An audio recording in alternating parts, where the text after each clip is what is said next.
Hello, and welcome to our lesson on project evaluation and closure.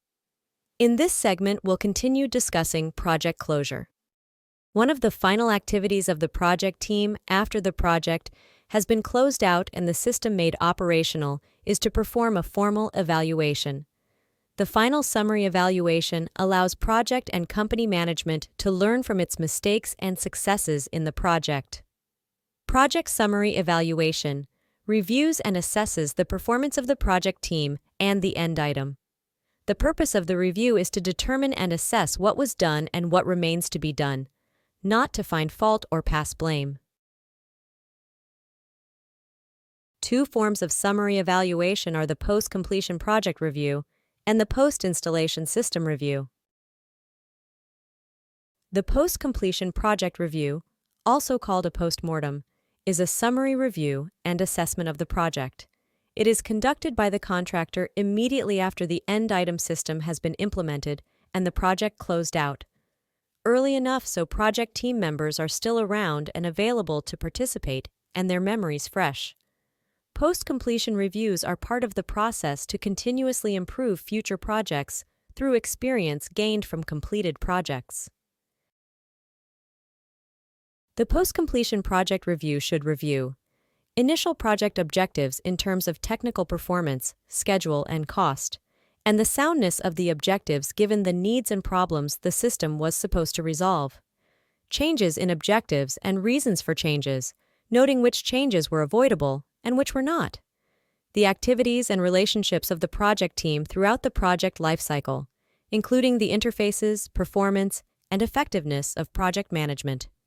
Relationships among top management, the project team, the functional organization, and the customer. Cause and process of termination. Customer reactions and satisfaction. The involvement and performance of all stakeholders, including subcontractors and vendors, the client, and outside support groups. Expenditures, sources of costs, and profitability. Identify organizational benefits, project extensions, and marketable innovations. Areas of the project where performance was particularly good, noting reasons for success and identifying processes that worked well. Problems, mistakes, oversights, and areas of poor performance, and the causes. A list of lessons learned from the project and recommendations for incorporating them into future projects. The review results are documented in a project summary report, which becomes the authoritative document on the project. The project summary report describes the project, its evolution, and its eventual outcome. It describes the project plan, how the plan worked, and where it failed. The project summary becomes the reference for project-related questions that might arise later. Post-completion reviews and summary reports are ways to capture and reapply knowledge to future projects. Several months after its delivery, the fully operational end item is evaluated in order to assess its performance in the user environment and under ongoing operational conditions. The post-installation system review focuses on the end item system and serves a variety of purposes for the contractor and user, such as providing operation and maintenance information for the system's designers and revealing possible needed enhancements for the system's users.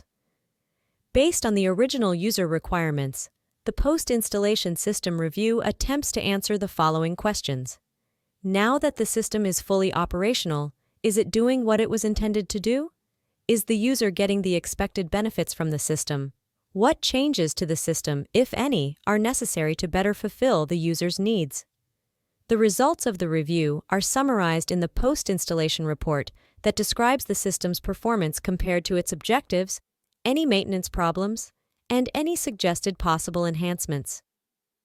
The post-installation system report and the project summary reports are filed together and retained as references for planning future projects. What happens next, after the conclusion of the closure phase, depends on whether the end item or deliverable is a physical system or procedure that must be maintained and operated, or a service for which no physical product remains. Examples of services for which no physical product remains are rock concerts, company relocation, and corporate mergers and audits. Each of these projects provides a service rather than develops, produces, or installs a product or system. When the project does develop or build a system or product, the result is a physical end-item system that then moves into the next and final stage of the system's development cycle, operation. The contractor sometimes remains involved with the customer and operational system during this phase in two ways: an agreement to maintain and repair the system, or a new project to enhance or replace that same system. The contractor may perform an evaluation of the system either as part of the original contract agreement or by an additional agreement. The evaluation may occur as the last scheduled activity of the contractor in the form of a post-installation review. Sometimes the agreement is a warranty-type arrangement whereby the contractor provides review and maintenance for a pre-specified period as part of the original contract. Other times, it is an extended type of arrangement that continues the contractor's involvement for a longer period.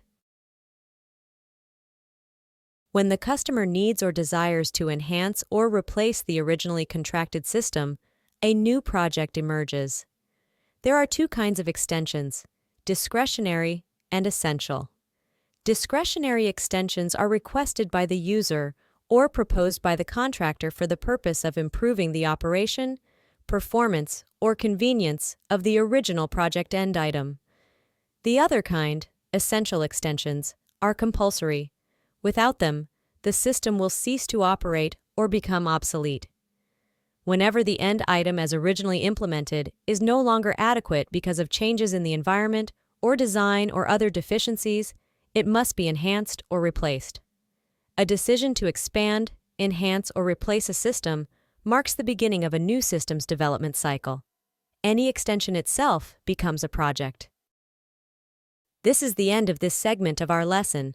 This course is presented to you by South Europe College. Thank you for listening, and see you on our next lesson.